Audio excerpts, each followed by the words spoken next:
السلام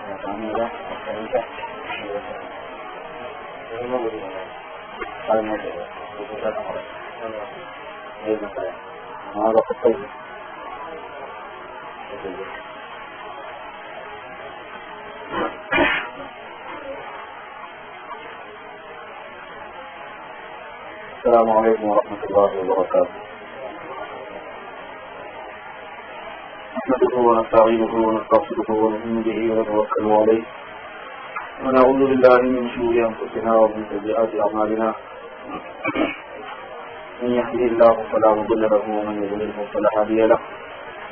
واشهد ان لا اله الا الله وحده لا شريك له واشهد ان سيدنا ونبينا ومولانا محمدا عبده ورسوله بلغ الرسالة وأدى الأمانة ونصح الأمة. صلوات الله تعالى وسلامه عليه وعلى آله وأصحابه إلى يوم القيامة. أما بعد.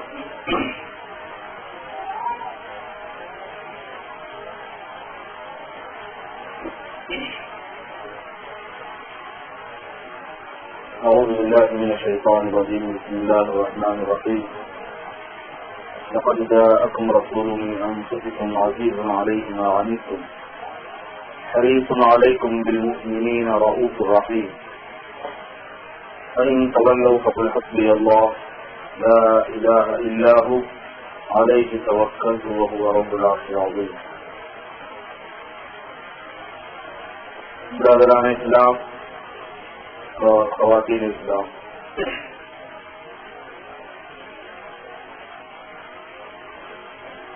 اللہ تبارک و تعالیٰ کا بہت بڑا فضل ہے کہ اس نے بغیر استحقاق کے ہمیں ایمان کی دولت سے سرفراز فرمایا، محض اپنے فضل سے، اور جناب رسول اللہ صلی اللہ علیہ وسلم کی امت میں سے بنایا. آپ صلی اللہ علیہ وسلم کی امت میں سے ہونا اتنا بڑا اللہ پاک کا احسان ہے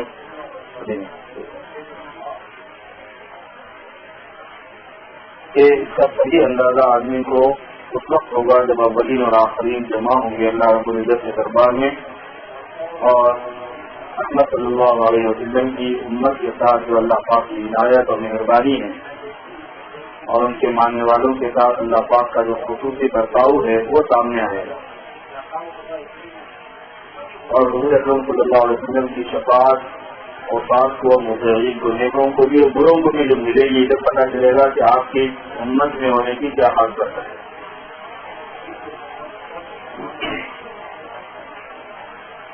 یہ بہت بڑا احسان ہے میرے دوست اللہ پاک کا ہم پر. جس احسان کا ہم احسان مانیں اور اس کو نعمت سمجھیں اللہ کی اور اس کا شکریہ ادا کریں تو اس میں برکت ہوتی ہے اور ترقی ہوتی ہے. ہمیں حضور اکرم صلی اللہ علیہ وسلم کی امت میں ہونے پر بہت خوشی ہونی ہے اور اللہ کا اس کو بہت بڑا انعام اور احسان ماننا ہے اور اس کا شکر بھی ادا کرنا ہے. اور نعمت کا شکر یہ ہے کہ اس کو صحیح استعمال کرنا ہوتا ہے، زبان سے بھی بولنا، دل میں بھی اس کو ماننا، اور جو نعمت اللہ پاک کی ملے گی ہو اس کا استعمال صحیح ہو جانا. یہ کیا خاص بات ہے کہ آپ صلی اللہ علیہ وسلم کی امت میں ہونے سے جو ہمیں خصوصیت نہیں ہے، جو بہت بڑا احسان کیوں ہے؟ ایمان کے ساتھ ہم حضور کی امت میں ہونے کا جو شرط رکھتے ہیں، اس کو بہت بڑا احسان کس اعتبار سے سمجھا جاتا ہے؟ میرے بزرگوں، یہ اس اعتبار سے سمجھا جاتا ہے کہ آپ صلی اللہ علیہ وسلم کا جو مقام ہے، آپ کی جو عظمت ہے، آپ کی جو محبوبیت ہے، آپ کی جو سیادت اور سرداری ہے، اور اللہ کے یہاں آپ کا جو مقام و منزلہ ہے، اس کا اثر اس امت کو مل رہا ہے اور ملے گا. آپ صلی اللہ علیہ وسلم کو اللہ نے جو مقام عطا فرمایا تو اس کا اثر اس امت پر پڑا. آپ کو جو عزت دی اس کا اثر اس امت پر پڑا. آپ کو جو محبوبیت دی اس کا اثر اس پر پڑا. آپ کو جو زیادت اور برتری عطا فرمائی اس کا اثر اس امت پر پڑا، اور اس کے بے شمار برکات سامنے آئے. جیسا کہ تفصیلات میں جانے سے پتہ چلتا ہے کہ اگر ایسا نہ ہوتا اور پھر بھی ایمان ہوتا تو بھی کتنی کمی رہ جاتی ہے. ایمان سے پہلے کے لوگ بھی ایمان لائے، پچھلے نبیوں پر ایمان لانے والے ایمان والے تھے، مگر وہ بعض چیزوں سے محروم رہے ہیں. ہم اسپیشلی ان سے نوازے گئے ہیں، خاص شرط ہے. اور ویسے پہلے کی جو امتیں تھی ان کے بھی ذمہ حضور پر ایمان لانا ضروری تھا، اور حضور اس وقت دنیا میں بھیجے نہیں گئے تھے، یہ بھی ضروری تھا. ہمارے لیے تو یہ ہے کہ بھیجے جانے کے بعد ہم کی امت میں آ گئے. میرے بزرگوں آپ صلی اللہ علیہ وسلم کو اللہ پاک نے پوری مخلوق کا سردار بنایا ہے. سید ولد آدم، یہ خود حضور کے الفاظ ہے، آپ کو پتا انا سید ولد آدم، میں اولاد آدم کا سردار ہوں. ولواء الحمد بیدی، اور الحمد کا جو جھنڈا ہوگا وہ میرے ہاتھ میں ہوگا. سب انسان اور جنات جب جمع ہو جائیں گے تو پھر اللہ پاک کی عظمت اور بزرگی اور حمد بیان کرنے کے واسطے جس ذات مبارک کو چنا جائے گا اور جو اس کے شاعر شان ہوں گے وہ سرکار ہوں گے. آپ جیسے حمد نہ کسی نے کی ہے نہ کوئی کرے گا. اللہ کی حمد، اللہ کی حمد، اللہ کی بڑائی، اللہ کی تعریف. حتیٰ کہ فرشتے بھی اس کو سمجھتے ہیں کہ حمد کیا کر سکتے ہیں ہم اللہ، حالانکہ وہ حمد کے لیے بھی پیدا کیے گئے، اس کو کوئی کام بھی نہیں دوسرا. مگر ان کو اس بات کا علم ہے کہ ہماری حمد کیا حمد ہے. آپ کو بتائیے کہ آپ صلی اللہ علیہ وسلم کا نام نامی آسمانوں میں احمد ہے، ان پہ بھی احمد ہے، لیکن زیادہ آپ احمد کے نام سے آسمانوں میں بلائے جاتے ہیں، پکارے جاتے ہیں.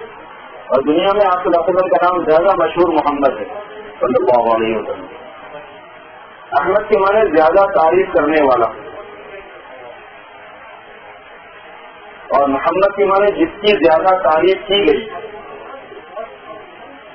تو آسمانوں میں آپ کا نام احمد مشہور ہونے کی وجہ یہی ہے کہ تمام فرشتوں کو جو لاکھوں کروڑوں سال سے اللہ کی حمد کے تسبیح میں مشغول ہیں، تھکان ان کو نہیں ہوتی، بھوک ان کو نہیں لگتی، پیاس ان کو نہیں لگتی، کام کاج ان کو نہیں ہے، جاب ان کو نہیں ہے، بیوی بچے ان کو نہیں ہے، ان کا کام ہی تعریف کرنا ہے اللہ کی، اور لاکھوں نے کروڑوں سالوں سے کر رہے اور کریں گے.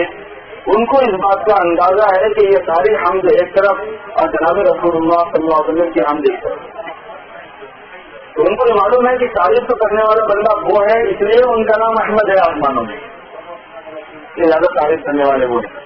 آپ نے سنا کہ لواء الحمد بیدی، حمد کا جھنڈا میرے ہاتھ میں ہوگا. سارے پیغمبر اس جھنڈے کے پیچھے جمع ہوں گے، سارے صحابہ اس کے نیچے جمع ہوں گے، سارے اولیاء اس کے نیچے جمع ہوں گے، سارے اقطاب و افضال اس کے نیچے جمع ہوں گے، سارے صلحاء اور شہداء اور صدیقین اس کے نیچے جمع ہوں گے، اور ساری انسانیت جس میں صلاحیت ہوں گے جنت کے مستحق قرار دیے جائیں گے، سب اس جنت کے نیچے جھنڈے کے نیچے آئیں گے. لواء الحمد بیدی. اللہ پاک نے آپ کو وہ سیادت دی ہے کہ برسخت سیادت ازل جاداری آنکھ خوبہ ہمت دارن تو تنہا داری. اور وہ ذات جو سرداری کے وقت پر اور بادشاہت پر ہمیشہ سے فائز کر دی گئی ہے، جتنی خوبیاں اللہ کی ساری محبوب شخصیتوں میں تھی الگ الگ، وہ سب آپ میں یکجا جمع تھی. شاید یہ کہہ رہا ہے کہ برسخت سیادت ازل جاداری آنکھ خوبہ ہمت دارن تو تنہا داری. اس نے یوسف دم عیسیٰ ید بیضا داری آنکھ خوبہ ہمت دارن تو تنہا داری. یہی وجہ ہے کہ مقام محمود میں بہت ہی محبوبیت کا مقام ہے. کل قیامت میں وہ حضور پاک صلی اللہ علیہ وسلم مستحق رکھتے صاحب المقام محمود ہے. مقام محمود الذی وعدتہ انک لا تخلف الميعاد. صاحب المقام محمود صاحب الشفاعت الکبریٰ ہیں. شفاعت جو کل قیامت میں ہونے والی ہے اللہ کی اجازت سے ہوگی، تو اس کی بہت سی قسمیں ہیں. اس میں سے ایک شفاعت کبریٰ ہے، سب سے بڑی شفاعت جس کو کہتے ہیں. سب سے بڑی شفاعت جو ہے وہ سب سے پہلی شفاعت بھی ہے قیامت میں. اس کا کسی کو ارادہ نہیں ہے، اس کا ارادہ صرف سرکار دو عالم صلی اللہ علیہ وسلم. اس کی نوعیت یہ ہے کہ جو اللہ پاک سارے انسانوں کو اور جنات کو سب کو ختم کر دینے کے بعد دوبارہ اٹھائیں گے اور میدان حشر میں سب کو جمع فرمائیں گے، اور لوگ اپنے اپنے اعمال کے اعتبار سے اپنی پریشانیوں میں ہوں گے. جیسے زندگی گزاری ہوگی ویسے اعمال کے حالات میں ہوں گے. کسی کی زمین کھا گئی ہے تو زمین گلے میں پڑی ہوئی ہے، کسی کا جانور کھا گیا ہے تو جانور کٹر بیٹھا ہوا ہے، سونے چاندی کی زکات نہیں دی ہے تو وہ سانپ بن کے لٹکا ہوا ہے، اپنے فقیروں میں لوگ ڈوبے ہوئے ہیں گناہوں کی وجہ سے، پریشانی کا اتنا سخت عالم ہوگا کہ تصور نہیں کیا جا سکتا۔ اللہ پاک نے فرمایا کہ تم ایسے اپنے آپ کو بچا سکو گے اگر تم نے میری بات نہیں مانی اس دن جس دن کے بچے بوڑھے ہونے والے ہیں۔ تو کہیں بتا سکو نہیں تو پر تم یوم یجعل الولدان شیبا، تم سمجھتے کیا ہو؟ تم نافرمانی کر کے کفر کر کے ناشکری کر کے زندگی گزارو گے، یہ تو سوچو کہ وہ دن جو آئے گا تو وہ دن تو بچوں کو بوڑھا کر دینے والا دن ہے، وہ اتنی پریشانی کا دن، بچوں کے بعد پھر ہو جائے، بہت ہولناک دن ہے۔ اس دن کو اللہ اتنا لمبا کھینچ دیں گے کہ وہ 50,000 سال کا ہو جائے گا، اور یہ قرآن پاک میں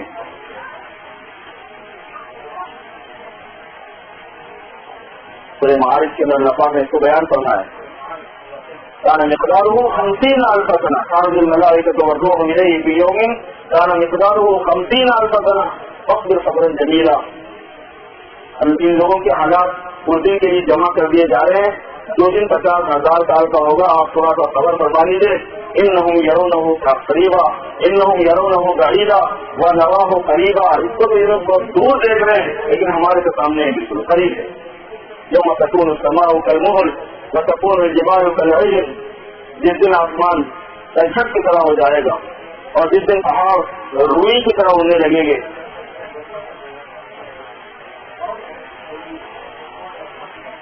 ولا يسأل حمیم حمیما یبصرونہم، اور کوئی جگری دوست کسی جگری دوست کو دیکھنے کا روادار نہیں ہوگا، دیکھتے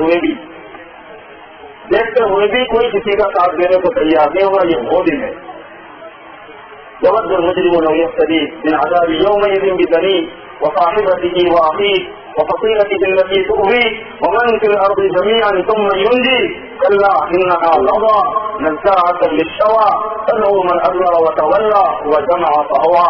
اس دن وہ اتنی سختی کا دن ہوگا کہ آدمی اپنے آپ کو بچانے کے لیے اپنی اولاد کو اپنے بدلے میں جہنم میں ڈال دینے کو تیار ہو جائے۔ میرے بجائے میری اولاد کو جہنم میں ڈالو، مجھے بچاؤ۔ اپنے بدلے میں اپنی بیوی کو جہنم میں ڈالنے کے لیے تیار ہو جائے گا۔ جب مجھے اختیار دیا جائے تو کہے گا ٹھیک ہے میری بیوی کو میرے بدلے میں ڈالو اور مجھے تو بچا دو۔ اپنے بھائی کے لیے تیار ہو جائے گا اور اپنے پوری فیملی کے لیے تیار ہو جائے گا۔ مومن کی لوگ جمعہ حتیٰ کی نوبت یہاں تک آئے گی کہ کہے گا کہ پوری دنیا کو میرے بدلے میں ڈال دو مگر مجھے بچا دو، اتنا سمجھے ہو۔ مومن کی لوگ جمعہ تم نہیں جی اللہ فرمانے کرنا ایسا ہونے والا نہیں ہے۔ انہا لظى، وہ تو بھڑکتے ہوئے شعلے ہیں، نزاعۃ للشوى، کھالوں کو کھینچ دینے والے۔ تدعو من ادبر وتولى، ہر اس آدمی کا پیچھا کر لے گی وہ آگ جو اللہ کی نافرمانی کیا ہوگا اور پیٹ پھیر کے اپنی زندگی اس نے گزاری ہوگی۔ بڑا ہولناک دن ہے وہ۔ انبیاء علیہ السلام نفسی کے عالم میں ہوں گے۔ حضرات انبیاء نبوت کا مقام رکھتے ہوئے اللہ پاک کی نبوت معصومین کو دی جاتی ہے۔ اللہ پاک نے ان کو وہ مقام دیا ہوا ہے کہ ان کے لیے طے ہے کہ ان کو نوازنا ہے، مگر وہ دن اتنے عزت اور جلال کا ہے کہ ہر نبی یہ سوچیں گے کہ آج کسی بات سے کہ مجھ سے پکڑ ہو گئی، میں کہیں کا نہیں رہوں گا۔ پوری مخلوق پریشانی میں ہزاروں سال گزر گئے، نہ پسینہ کم ہوتا، نہ بھوک مٹتی، نہ پیاس مٹتی، نہ آدمی مرتا ہے۔ یہاں تو بھوکے 3-4 دن کے بعد مر جاتے ہیں، وہاں ہزاروں سال کے بھوکے رہ کے مریں گے نہیں، بھوک جیسی کے ویسی رہے گی، پیاسے رہ کے مریں گے نہیں۔ حفاظن غراسن جیاحن غفاشن، ننگے پیر ہوں گے، ننگے جسم ہوں گے اور بھوکے ہوں گے اور پیاسے ہوں گے اور 50,000 سال کا ٹائم نکالنا ہے۔ سب پریشان ہوں گے، اپنے اپنے پریشانی میں کئی مدت گزر چکی ہوگی، تو کہے گے کہ اللہ کچھ تو کرو اس کا، اچھی سے حال میں چھوڑ دیا اللہ نے۔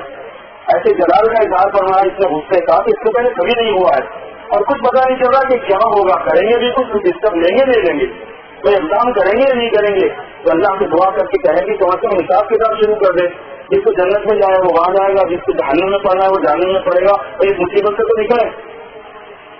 بس آدم کے پاس جائیں گے، وہ کہیں گے کہ نہیں میرے بس میں نہیں، میری ہمت نہیں ہے آج۔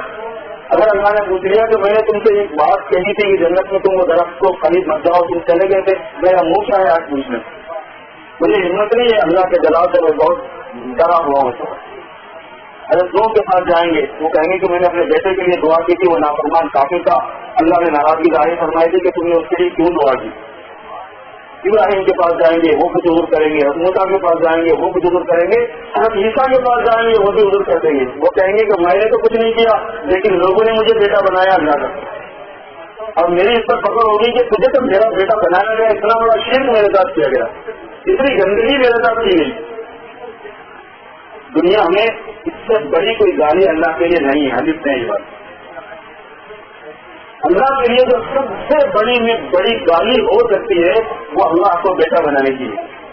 حدیث شریف میں یہ بات اتنی سخت گالی میری بنائی گئی تھی تمہاری وجہ سے, تو میں کیا کہوں گا. اب انسان کو حوصلہ نہیں ہوگا, ارے موسیٰ کو حوصلہ نہیں ہوگا. لیکن جب ساروں کی نظریں آقا نامدار تاجدار مدینہ سرکار عالم حضرت محمد رسول اللہ صلی اللہ علیہ وسلم پر پڑیں گی اور سب آپ کی والدہ حضرت میں حاضر ہو کے کریں گے کہ حضرت کچھ فرمائیے, اللہ کے رسول صلی اللہ علیہ وسلم سجدے میں چلے جائیں گے اور اس وقت ایسے حمد کہیں گے تو اس سے پہلے نہیں کہی. اللہ کی ایسی تعریف کریں گے اس سے پہلے ایسی تعریف نہیں کی گئی. ایک عرصہ گزر جائے گا, اللہ پاک کا رحم جوش میں آئے گا اور اللہ پاک اپنے غضب کو ٹھنڈا کرنے کا فیصلہ کریں گے اور فرمائیں گے کہ یا محمد پھر سے آ جاتا ہے, محمد سر اٹھاؤ بس سر عشا شفا سر دھوکا شفا کرو. ٹھیک ہے, سفارش کرو کیا کہنا چاہتے ہو. سب کہیں گے کہ پروردگار آپ ان لوگوں کا حساب کتاب شروع کروا دیے. تو حساب کتاب شروع کرنے کے لیے جو ایک ہی پرسن ہے وہ ہے صاحب المقام المحمود اور صاحب الشفاعت الکبریٰ, ہمارے اور آپ کے آقا حضرت محمد رسول اللہ صلی اللہ علیہ وسلم. شفاعت کبریٰ والا ہونا کوئی کھیل تماشا نہیں ہے, بہت بڑی بات ہے جو حضور پاک صلی اللہ علیہ وسلم کو ہے. کیوں اس بات ہے کہ آپ کی شان پہلے سے یہ بتائی گئی کہ پھر وما تقدم من ذنبک وما تأخر. اے اللہ کے نبی آپ کی شان یہ ہے کہ نہ کبھی آپ سے پہلے پوچھا جائے گا پوچھا گیا, نہ کبھی آگے آپ سے پوچھا جائے گا. یہ آپ کی شان ہے. کسی پیغمبر کے لیے یہ پہلے سے ایگریمنٹ نہیں ہے, کسی پیغمبر کے لیے پہلے سے یہ ڈسائڈ نہیں ہے کہ ان کو یہ بتا دیا گیا ہو کہ تم سے آئندہ فیوچر میں بھی کبھی کچھ نہیں پوچھا جائے گا. یہ نہیں کہا گیا. یہ سرکار کی شان ہے کہ آپ کو اللہ پاک نے یہ شان عطا فرمائی ہے کہ جیسے اسے کبھی آپ سے نہیں پوچھا گیا آئندہ کبھی بھی آپ سے نہیں پوچھا جائے گا. آپ اس مقام سے بلند ہیں, اس لیے آپ ہمت فرمائیں گے اور شفاعت کبریٰ فرمائیں گے. صاحب الشفاعت الکبریٰ آپ شافی کوثر آپ ہیں, شافی محشر آپ ہیں, صاحب المعراج آپ ہیں میرے دوست. ایسا معجزہ اور ایسی خصوصیت کہ اپنے اس جسد عنصری کے ساتھ جسمانی اس فزیکل باڈی کے ساتھ آسمانوں کے اوپر جا کے آئے بغیر شنکر کے بغیر راشد کے جا کے آئے. یہ شان ہے ہمارے نبی صلی اللہ علیہ وسلم اور بالکل صحیح ہے. اس کا انکار کرنے والا کافر ہو جاتا ہے. معجزہ ہے, اللہ کی قدرت نہیں ہوا, اللہ نے ایسا کروایا. آپ میری دنیا میں رہتے ہوئے آخرت دیکھیے, دنیا میں رہتے ہوئے جنت دیکھیے, دنیا میں رہتے ہوئے جہنم دیکھیے. جو باتیں وحی کے ذریعے سے انسانوں کو آپ کو بتانے کو کہا گیا آپ بتاتے رہے, ان باتوں کو آپ کو بلا کے دکھایا گیا ہے.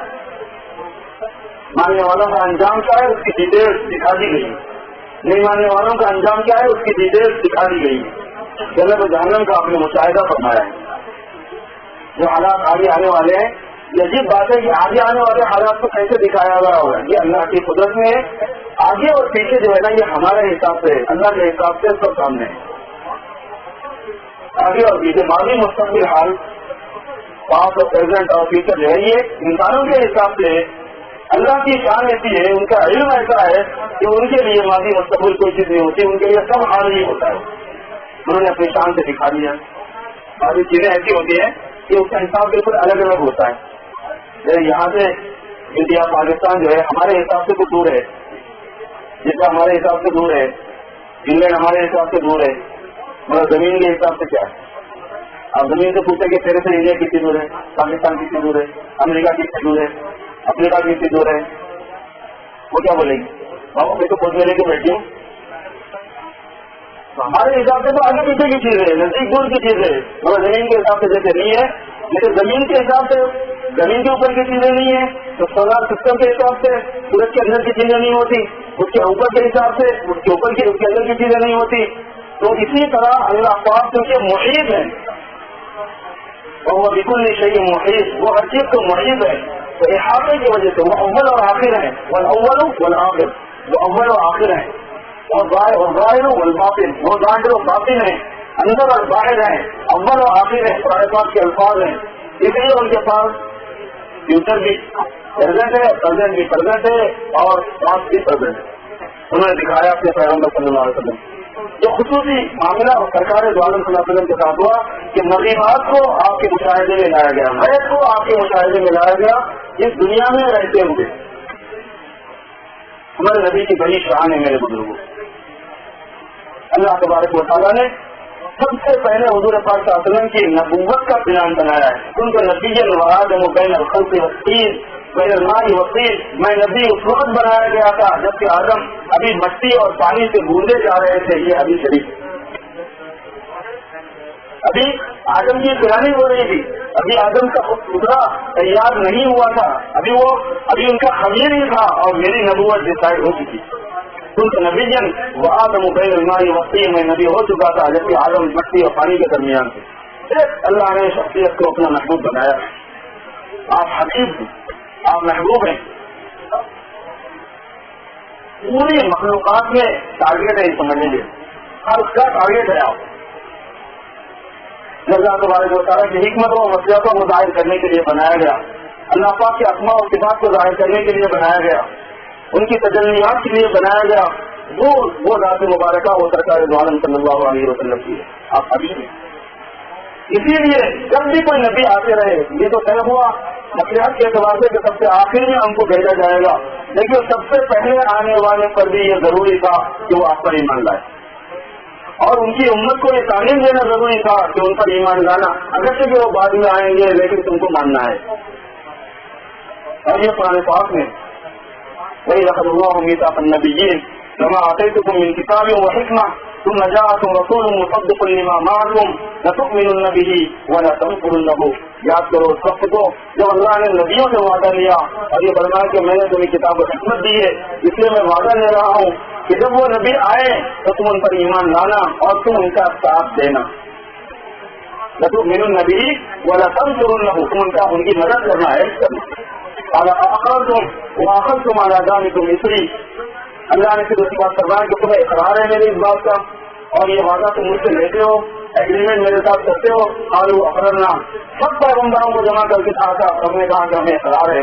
قال فاشهدوا وانا معكم من الشاهدين، اللہ نے فرمایا کہ گواہ رہنا، میں اس بات پر گواہ ہوں کہ میں نے حضور صلی اللہ علیہ وسلم کی نبوت پر ایمان لانے اور نصرت کرنے کا وعدہ تم سب سے پہلے سے لیا ہوا۔ اس کا اللہ گواہ ہو، اندازہ لگائیے کہ وہ بات کتنی عظیم ہوگی۔ ہر نبی جب آتے تھے ان کو پتا تھا کہ آخر میں وہ آئیں گے، لیکن ان پر خود ہی ایمان لاتے تھے اور پوری امت کو ایمان لانے لگاتے تھے کہ بھائی وہ آنے والے ہیں، ان کو ماننا ہے کہ اصل فصل وہ ہے، اصل شخصیت وہ ہے۔ ان کے نور نبوت کے فیضان سے ہمیں نبوتیں ملی ہوئی ہیں، ان کے نبوت کے فیضان سے ہمیں معجزے ملے ہوئے ہیں، ان کے نبوت کے فیضان سے ہمیں کمالات ملے ہوئے ہیں۔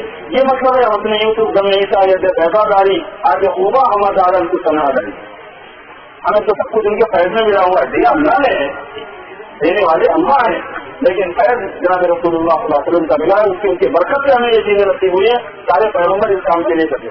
ابھی اثر کے بعد بھائیوں سے مذاق لگا دی تھی ہمارے مولانا نے، میں عرض کر رہا تھا مولانا بدر عالم میرسی رحمۃ اللہ علیہ نے باضابطہ اس کا اس طرح مضمون لکھا ہوا ہے کہ جو عیسیٰ علیہ السلام آئیں گے قیامت سے پہلے، وہ دراصل اللہ پاک کے اس کیے ہوئے وعدے کو پورا کرنے کے لیے پورے نبیوں کی طرف سے نمائندہ بن کے آئیں گے۔ وعدہ کیا تھا سب نبیوں کا کہ ہم ایمان بھی لائیں گے اور مدد بھی کریں گے، ساتھ بھی دیں گے۔ تو ایمان تو سب لاتے رہے لیکن مدد کرنے کا موقع نہیں آیا، کیونکہ ان کا پہلے جانا طے ہوا اس دنیا سے، ان کا بعد میں آنا طے ہوا۔ اس کی کیا ضرورت تھی؟ اس کے لیے اللہ تبارک و تعالیٰ نے عیسیٰ علیہ السلام کو اٹھا کے آسمان پر رکھ دیا اور پھر آخر زمانے میں ان کو بھیجا جائے گا اس وعدے کو پورا کرنے کے لیے جو نبیوں نے کیا تھا کہ ایمان بھی لائیں گے اور نصرت بھی کریں گے۔ اور عیسیٰ علیہ السلام کا مقصد زندگی، مقصد بہتر جو قرآن پاک میں بیان کیا گیا ہے وہ حضور اکرم صلی اللہ علیہ وسلم کا انٹروڈکشن ہے، تعارف کرانا ہے۔ یہ دوسرے مذہب والے کمپیئر کرنے لگتے ہیں، تقابل کرنے لگتے ہیں اسلام کا۔ تقابل کی بھی کوئی چیز بن سکتی ہے یہاں سے؟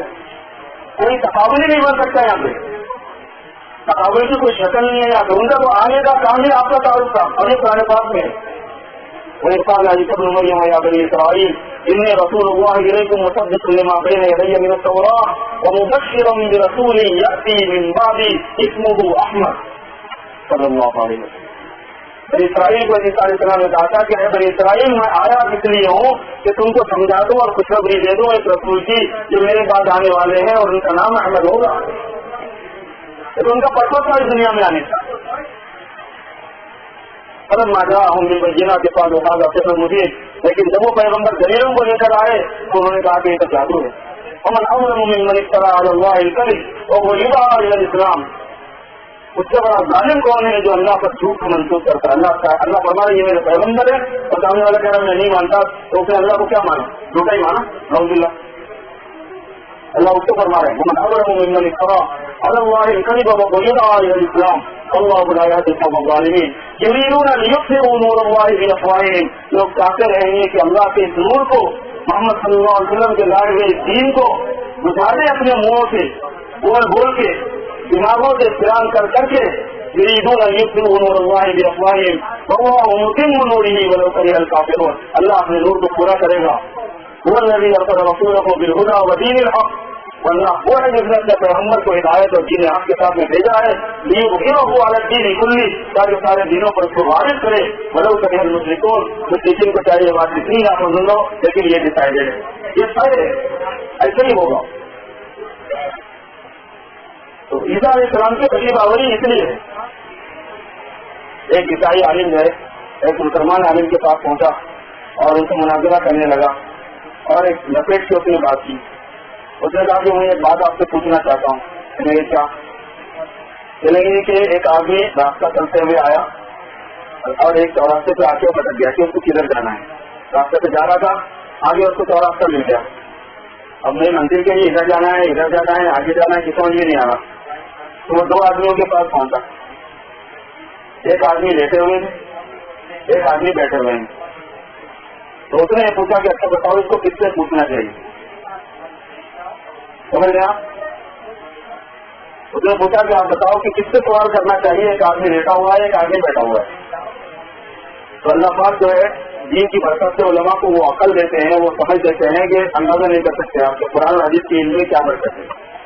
قیامت تک لوگ اسلام پر اور دین پر جو اشکالات جو سوالات کرتے رہیں گے یہ علماء کرام اس سے نمٹتے رہیں گے. یہ طے ہے کوئی کتنا ہی عالی دماغ آ جائے اس کا جواب ملے گا. تو وہ عالم صاحب نے بڑی عجیب بات فرمائی. انہوں نے فرمایا کہ جو سویا ہوا ہے اس سے پوچھنا ہے اس لیے کہ وہ بیٹھا ہوا بھی اسی لیے بیٹھا ہوا ہے کہ وہ سویا ہوا پوچھ کے جائے سوئے ہوئے سے پوچھ کے جائے. وہ کہنا چاہ رہا تھا کہ آپ کے پیغمبر پر سوئے ہوئے ہیں ہم ان کو مانتے ہیں وہ بیٹھے ہوئے آسمان پہ تو کس سے پوچھنا کون ہدایت پر. وہ یہ کہنا چاہ رہا تھا کہ عیسائیت حق ہے اسلام حق نہیں کیونکہ جو اسلام کے ذمہ دار ہے وہ لیٹے ہوئے ہیں اور جو انجیل کے ذمہ دار ہیں وہ بیٹھے ہوئے ہیں. تو کس طرح سے پوچھنا چاہیے. تو کہا کہ جو سوئے ہوئے ہیں نا ان سے پوچھنا ہے اس بات سے کہ وہ بیٹھا ہوا بھی اسی لیے بیٹھا ہوا ہے کہ ان سے پوچھ کے جائے.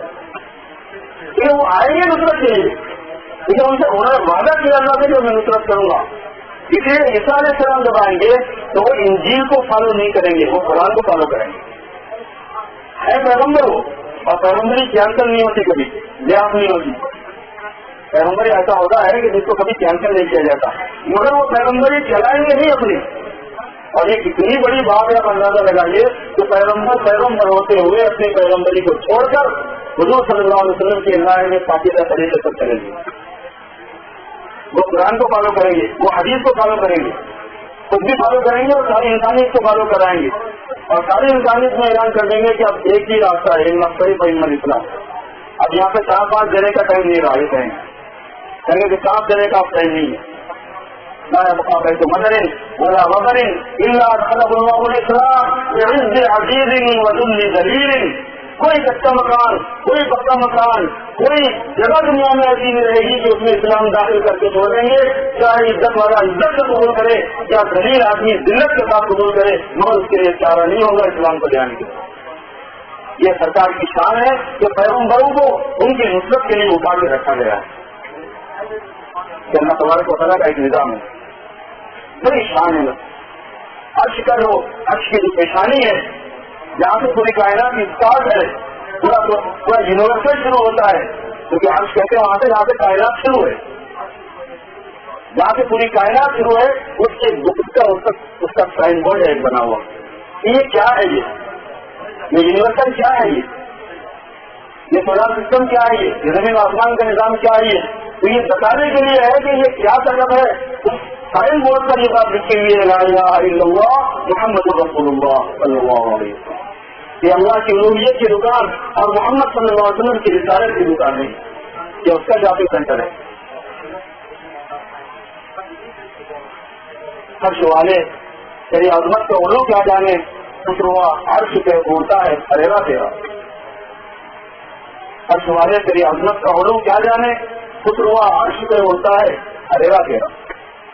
سب کا عرش بڑی شان ہے. اتنے عظیم الشان ہونے کی وجہ سے یہ جو شرط ملا ہے ان کی غلامی کا، ان کی امت میں ہونے کا، اس کے جو بینیفٹس ہیں اندازہ نہیں کر سکتا. وہی ہے خاص بات. نالین پہنے ہمارے والد صاحب رحمۃ اللہ علیہ کا شعر ہے، نالین پہنے عرش پہ پہنچے ہیں جب حضور، کچھ دور سے بھی پوچھیے عظمت رسول کی. جب موسیٰ علیہ السلام کو ایک دور پر گئے تو اللہ تعالیٰ نے موسیٰ سے فرمایا کہ اخلاع علیہ انک بالوادی المقدس طویٰ. موسیٰ اپنے جوتے اتارو اس لیے کہ آپ وادی مقدس میں ہو، مجھ سے ہم کلام ہو رہے ہو. تو موسیٰ علیہ السلام کو جب خود سے بلایا وادی مقدس میں تو جوتے اتروا دیے، لیکن جب سرکار کو معراج کے لیے آسمانوں کو بلایا تو جوتے نہیں اتروائے. یہ کہنے والے صاحب نالین پہنے عرش پہ پہنچے ہیں جب حضور، اس دور سے بھی پوچھی عظمت رسول کی. بڑی شان ہے میرے دوست سرکار بالکل. ان کی محبوبیت ہے، ان کا خطبہ ہے، ان کو ساری کائنات کے لیے رحمت بنا کے بھیجا گیا. اللہ کی دو طرح کی صفتیں ہیں، صفت جلال اور صفت جمال. اللہ کی صفت اور انعام کی صفت. جس کو انعام کی صفت سے جڑنا چاہتا ہے، جو آدمی اللہ کی انعام کی صفتوں سے جڑنا چاہتا ہے اور ہمیشہ کے لیے، اس کے لیے چارہ نہیں ہے کہ حضور پاک صلی اللہ علیہ وسلم کا دامن پکڑے، اس لیے کہ صفت رحمت سے جڑنے کے لیے سرکار کو مقرر کر دیا گیا ہے. یہ مطلب ہے وما ارسلناک الا رحمۃ للعالمین کا، کہ رحمت اور عذاب کی جو دو صفتیں ہیں، صفات جلالی اور صفات جمالی، صفات جمالی کے لیے رحمت والی صفات سے تعلق جوڑنے کے لیے مخلوق کو جو باب دیا گیا ہے، باب داخلہ جو ہے، جو اس کا انفلوئنس ہے، وہ طے کر دیا گیا ہے حضور اکرم صلی اللہ علیہ وسلم کو. آپ رحمت ہیں، جس کو اللہ کی رحمت سے جڑنا ہوگا اس کو آپ کی غلامی میں آنا ہوگا، اور جو آپ کی رحمت آپ کے دامن سے آپ کی غلامی سے نہیں جڑے گا وہ رحمت سے بھی نہیں جڑے گا. آپ کہیں گے کہ ہم بہتوں کو دیکھتے ہیں کہ وہ جڑے ہوئے نہیں ہیں لیکن رحمت میں. بس یہ وہ مس انڈرسٹینڈنگ ہے، وہ کنفیوژن ہے جو پچھلی امتوں کو بھی ہوا اور اس زمانے کے بعد کو بھی ہوتا ہے. یہ وہ ایسا پوائنٹ ہے، ڈیسیشن پوائنٹ. اگر کسی کو یہ سمجھ میں آ گیا تو اس کے لیے اپنی زندگی کا فیصلہ کرنا آسان ہوتا ہے. ہم ایمان لانے کے باوجود اپنے ایمان کی حالت میں جو حضور کی زندگی سے دور رہتے ہیں، اور جو غیر مومن نے ایمان کو چھوڑ کر اور حضور کے راستے پھنسے ہوئے ہیں، مگر وہ بھی انجوائے کر رہے ہیں، مزے میں ہیں، لگژری میں ہیں، ہر طرح کے فائدے میں ہیں. آدمی یہ سوچنے پہ تھوڑی دیر کے لیے مجبور ہو جاتا ہے کہ یہ بولنے کی باتیں ہیں، خوش کرنے کے لیے ہیں، یہ اپنے نبی کی تعریف کرنے کے لیے ہیں. ورنہ تو مزے میں تو ہم سے زیادہ ہم سے کسی بچے میں مانتے بھی ہیں، ہم سے زیادہ مزے میں وہ ہے جو مانتے بھی، وہ زیادہ کامیاب ہیں، وہ زیادہ سکسیسفل ہیں، وہ زیادہ رحمت میں ہیں، یہ سمجھتے ہیں. اور یہ غلط فہمی ہے، میں بتا رہا ہوں آپ کو، ٹوٹلی غلط فہمی ہے، رانگ انڈرسٹینڈنگ ہے. وہ کیسے؟ وہ ایسے کہ اللہ تبارک و تعالیٰ نے قرآن پاک میں جگہ فرمایا کہ لولا ان یکون الناس امۃ واحدہ لجعلنا لمن يكفر بالرحمن لبيوتهم سقفا من فضة ومعارج عليها يظهرون ولبيوتهم أبوابا وسررا عليها يتكئون وزخرفا وإن كل ذلك لما متاع الحياة الدنيا والآخرة عند ربك للمتقين. اگر اس بات کا زیادہ گمان نہ ہو جاتا، یہ بات ہونے کا اندیشہ نہ ہوتا، امت کی آزمائش مشکل نہ ہو جاتی، حضور کی امت کو زیادہ آزمائش میں ڈال دینے والی بات اگر نہ ہوتی، یہ زیادہ ہی آزمائش میں آ جائیں گے، تو پھر میں یہ کرتا کہ جو اللہ کے نافرمان اور کفر کرنے والے ہیں ان کو اتنا دنیا دیتا اتنی دنیا دے گا کہ ان کے مکانات کی چھتیں اور سیڑھیاں چاندی کی ہوتی. قرآن پاک ہے سورہ ولولا ان يكون الناس امة واحدة لجعلنا لمن يكفر بالرحمن لبيوتهم سقفا من فضة ومعارج عليها يظهرون ولبيوتهم ابوابا وسررا عليها يتكئون وزخرفا. اور ان کے مکانات کے دروازے اور اس کی مسیریاں اور اس کی کھڑکیاں سونے کی کر دی جاتی. ان کے لیے اتنا تعریف فراہم کر دیا جاتا. مگر اگر بےمانوں کو دنیا میں اتنا دے دیتا یہ ایمان والوں کے لیے سخت آزمائش ہو جاتی کہ ان کو اپنے دین پر جمنا مشکل ہو جاتا. اس لیے میں نے ایسا نہیں کیا. تو جو ان کو دیا ہے وہ کم دیا تمہاری رعایت میں ورنہ اور بھی دیتا. مگر وہ رحمت نہیں ہے اللہ فرما رہے. وہ کیا ہے؟ وہ یہ ہے کہ جس آدمی کو ایگزامینیشن ہال میں رکھا جاتا ہے بلایا جاتا ہے اسٹوڈنٹ کو ایگزامینیشن کے لیے بلایا جاتا ہے تو ایگزامینیشن کی جو ٹائمنگ ہے ایگزام کی جو ٹائمنگ ہے امتحان کا جو وقت ہے اس وقت میں جو فیسلٹیز فراہم کی جاتی ہے اس کا کامیابی ناکامی سے تعلق نہیں ہوتا.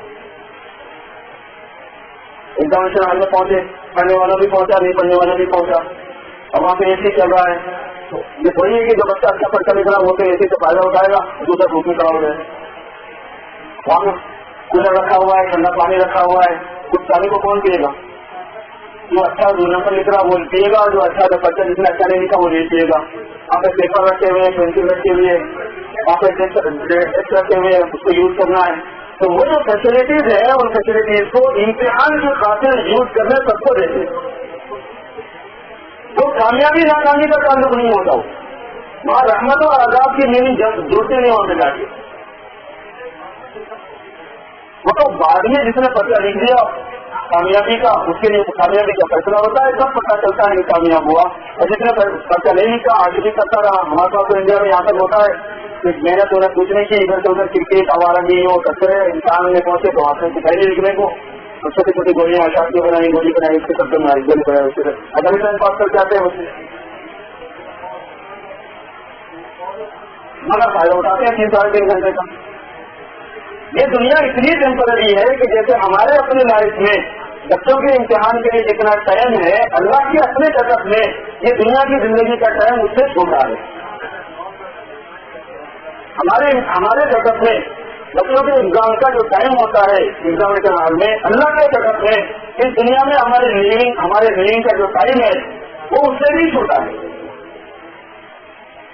کیونکہ وہ تو فارغ کے واسطے خالی وہ ایک دن جس کا میں نے ابھی ذکر کیا جو 50,000 سال کا ہوگا اس 50,000 سال کو یہ 100 سال سے جس میں ہم جینا کرتے ہیں جو ایک گھڑوا یہاں پہ ایک سے کمپیوٹر کا ماہر اور میتھ کا ماہر بیٹھا ہوا ہے اندازہ کرنا کہ کیا بنے گا 100 سال کا ٹائم 50,000 کے مقابلے میں کیا بنے گا چیک کر لو اندازہ کر لو اتنے ہی ٹائم وہ ہم کو بہت لمبا دکھتا ہے.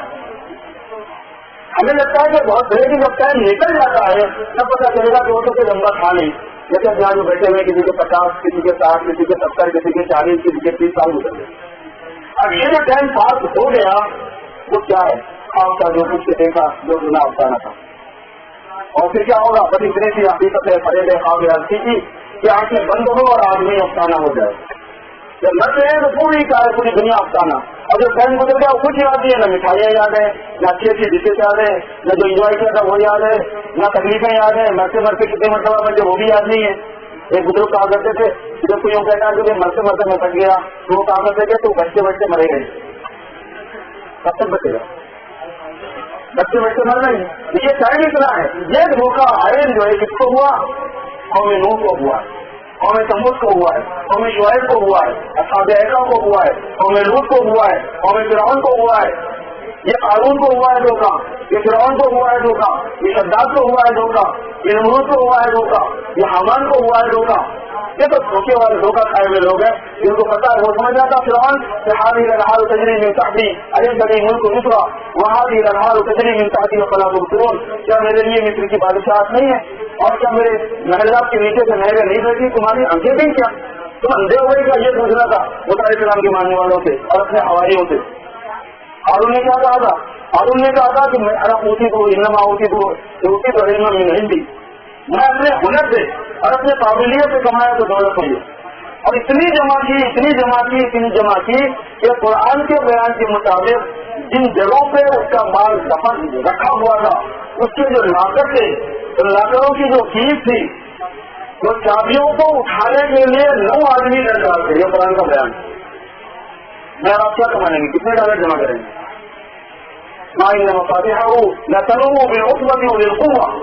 کہ اس کے خزانے کی کنجیاں ایک عتبہ پر بھاری ہو جاتی تھی. عتبہ 9 آدمیوں کی جماعت کو کہتے ہیں. اس کو 3 سے لے کے 9 تک کے لوگوں کو عتبہ بولتے ہیں. ان سے بھاری ہوئی اٹھانا ان کا آسان نہیں تھا. اس نے سمجھا کہ اور اس سے زیادہ کامیابی کیا ہے. لیکن جیسے فقطنا بھی مزیدار یہ لڑکا ہم نے اس کو اس کے خزانے کو جو زمین میں پھنسایا اس کو پتہ چل گیا کہ کامیاب ہوا کہ ناکام ہوا.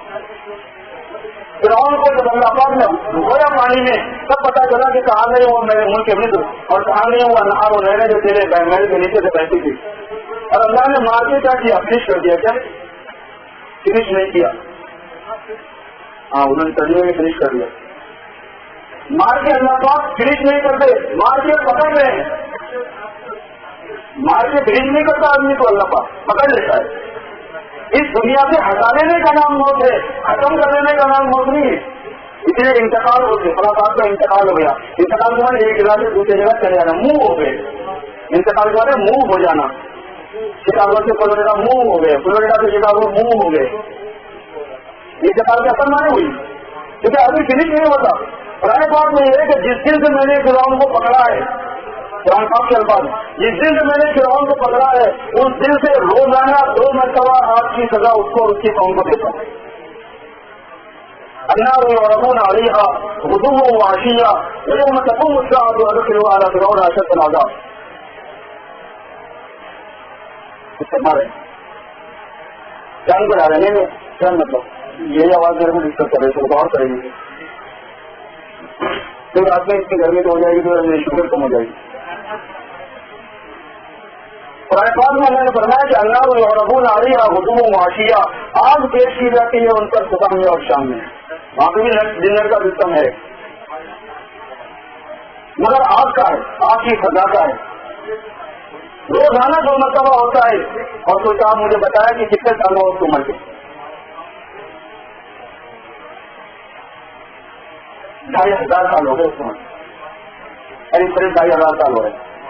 2,500 سال سے روزانہ 2 مرتبہ سزا اس کو دی جاتی ہے تو سمجھ رہا کہ کتنے ہو گئے؟ کیلکولیٹ کر کے بتائیے گا. کیونکہ 1000 سال 250 ڈبل سے ضرورنے دینے کا ہے. 1 سال میں 360 دن ہے, 1 دن میں 2 مرتبہ ہے. ویسے 1000 سال سے 2000 سال سے 2,500 سال ہے.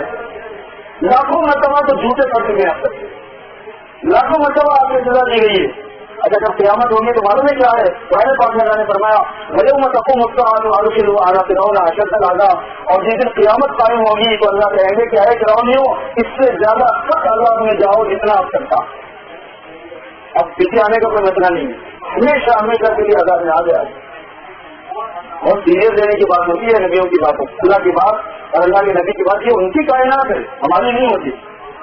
یہ ان کا ڈیزائن ہے, ہمارا نہیں ہے. ان کا فیصلہ ہے, ہمارا نہیں ہے. ان کی چلے گی, ہماری نہیں چلے گی.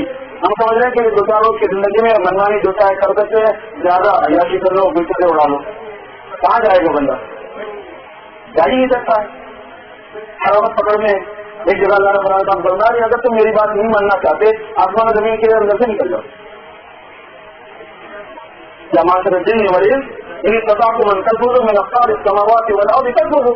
میری باؤنڈری میں سے نکل کے جاؤ, ٹھیک ہے, آزادی سے رہو. لا تنفذون الا بسلطان. اب تم جا نہیں سکتے, مجھے پتا ہے تمہارے بس میں ہے نہیں یہ چیز, تم کہاں جا سکو. تم نہیں جا سکتے تو پھر معتبری کرنے کی بات کیا ہے؟ تو پھر جو ان کی بات ہے وہ حق ہے. اب جو ان کی بات ہو گیا ہے وہ یہ ہے کہ صرف رحمت والا, رحمت اس کو جڑے گی اللہ کی جو حضور اکرم صلی اللہ علیہ وسلم سے جڑے گا. وما ارسلناک الا رحمۃ للعالمین کا یہ مطلب ہے. اور مصیبت اور رحمت اس کو ملے گی جو حضور صلی اللہ علیہ وسلم سے نہیں جڑے گا. اس لیے فرمایا کہ ومن یبتغی غیر الاسلام دینا فلن یقبل منہ. یہ بہت ہی نامنیر بات ہے کہ ہمارا یقین یہ بن جائے کہ ہاں کامیابی تو حضور والے طریقے میں, کہ حضور اکرم صلی اللہ علیہ وسلم ہے ہی اتنی عظیم شخصیت. آپ کی پرسنالٹی ہوئی تھی اور آپ کو ایمان لانے کا مطلب ہی یہ لکھا ہے بزرگوں نے کہ سب کی نفی کر کے شخصیتوں میں اس ایک شخصیت کا اس بات کرنا.